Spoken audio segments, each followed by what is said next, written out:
Everything that rocks, Laser 103.3. My special guest in studio, appearing tonight at Barnes & Noble in Clive, signing his new book, which is a New York Times bestseller, Seven Deadly Sins, settling the argument between Born Bad and Damaged Good. Ladies and gentlemen, my special guest is Corey Taylor. Very special guest, might I add.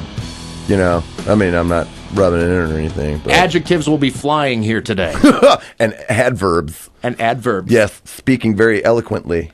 Speaking of the way you speak, Corey, one thing I've gotten to know about you over the years and becoming your friend is the fact that you speak a certain way. And one thing I love about your book is that as I'm reading it, I can totally hear you in my head speaking it. Because you can tell you wrote this thing. You sat down and banged this thing out over the course of however long it took. Yeah. I mean, it only took me 2 months to write. Yeah, I mean, and I wrote it while we were recording Audio Secrecy. So I would spend all day in the studio, shoot right back to the house, and then just bang my little computer all night. Wow, can you say that? Sure you can. Yeah, sure you can. Banged my fingers on the key. No, that's making it worse. As long as you, little maintenance here and there, a little lube. Absolutely. Well, you know, I mean, just a spell check.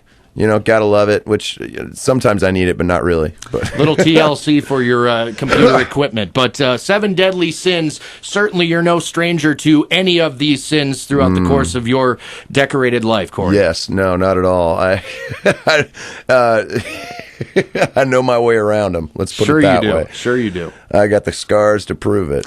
Let's start with settling the argument between Born Bad and Damaged Good. The point you're trying to make in all of this is... that the seven deadly sins, as we know them, and if for you that don't, it's greed, gluttony, lust, wrath, which is anger, really, vanity, sloth, and envy.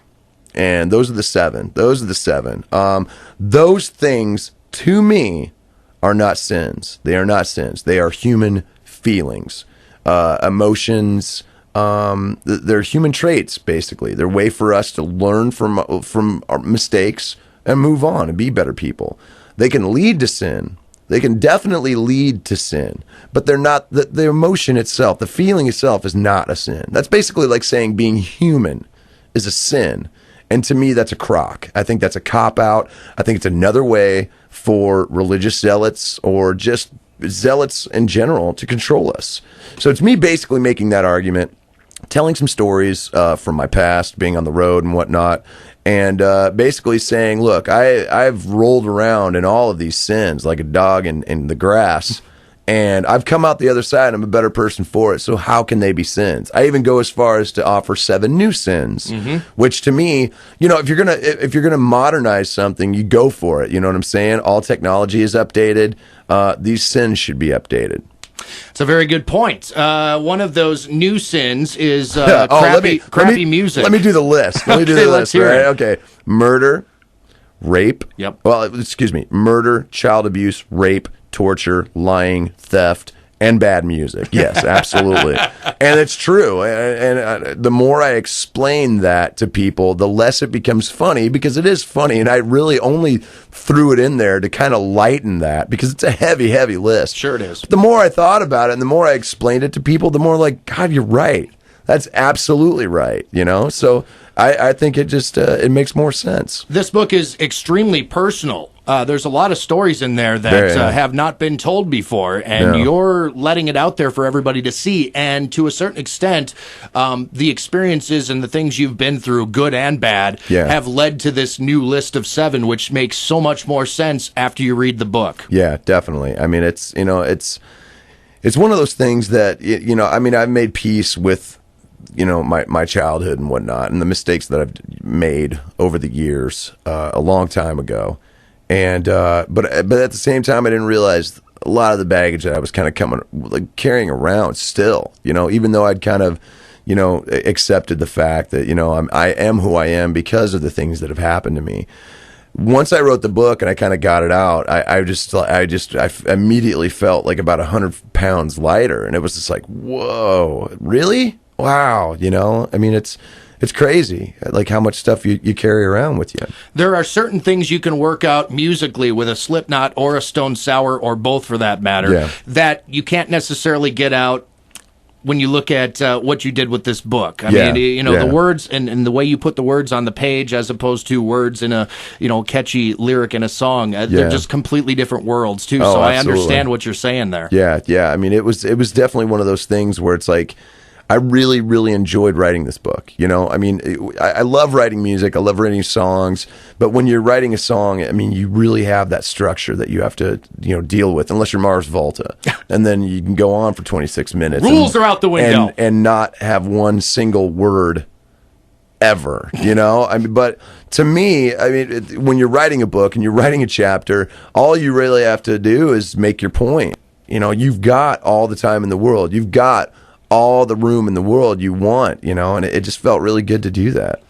You played a show in Waterloo, which is your hometown, and you've dedicated a chapter to the city of Waterloo in this book. Yeah. You played a show there recently and said it was a very cathartic experience for you. Yeah, it was pretty cool. It was like, I didn't realize how cool it was going to be until I was there, like it was pretty heavy duty. I saw my family, got to hang out with my mom and my sister and whatnot. And I saw some old faces from the past.